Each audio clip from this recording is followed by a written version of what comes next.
వి gold trusted gold buyers తాకట్టులో ఉన్న బంగారాన్ని విడిపించి ఈ రోజు ఉన్న మార్కెట్ ధరకే కొనబడును. మరిన్ని వివరాలకు సంప్రదించండి 77107720. పాత్రికేయ మిత్రులందరికీ కూడా నా హృదయపూర్వక నమస్కారాలు. ఈరోజు నేను మార్కెటింగ్ కమిటీ చైర్మన్గా ప్రమాణ స్వీకారం చేశాను. అలాగే నాతోటి వైస్ చైర్మన్గా గొల్లకోటి వెంకటరెడ్డి గారని బీజేపీ నాయకులు ఆయన ప్రమాణ స్వీకారం చేశారు. మిగతా సభ్యులు ప్రమాణ స్వీకారాలు అయినాయండి. మా నియోజకవర్గ శాసనసభ్యులు శ్రీ దాట్ల బుచ్చిబాబు గారి సమక్షంలో మేమందరం కూడా ప్రమాణ స్వీకారం చేసామండి ఈరోజు. అలాగే మరి మీడియా వారు అందరూ కూడా నన్ను తప్పుపడుతున్నారు. ఎందుకంటే చెప్పమంటారా, నేను ఎస్సీ సోదరులను కించపరిచాను అనేసి అని అంటున్నారు. నేను ఎస్సీ సోదరులను కించపరచలేదండి.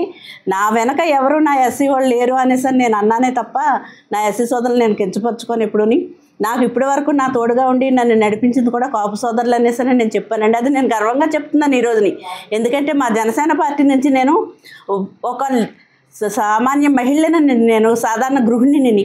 ఈరోజు నాకు ఇంత పదవి ఇచ్చి ఆయన నన్ను సమాజంలో గౌరవ మర్యాదలతో నన్ను నడిపిస్తున్నారంటే మరి నేను నా అధినేతకు నేను కృతజ్ఞతలు చెప్పుకోనండి.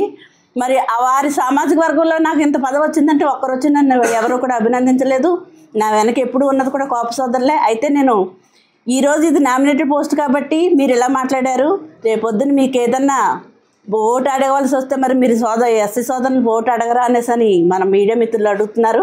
నేను ఓటు అడుగుతానండి. నాకు సహాయం చేయకపోయినా మా ఎస్సీ వాళ్ళు నాకు సహాయం చేయకపోయినా నా ఎస్సీ వాళ్ళకి నేను ఎప్పుడూ అండగా నిలబడతాను. వారికి నేను సహాయకంగా ఉంటాను. వారిని ఓటు అడుగుతాను. ఓటు అడగకుండా నేను ఉండను. వారు వేసినా వేయకపోయినా వారికి నేను ఎప్పుడు కూడా నా సహాయ సహకారాలు వారు అందిస్తూనే ఉంటాను. నేను చరిత్ర సృష్టించినోడు ఇప్పుడు ఆ చరిత్రని తిరగరాయబోతున్నాడు. అబద్ధాల గోడల్ని బద్దలు కొట్టి నిజాలను రాగా మీ ముందుంచబోతున్నాడు. నిజమైన వార్తల కోసం వెంటనే డౌన్లోడ్ చేసుకోండి రా యాప్ని.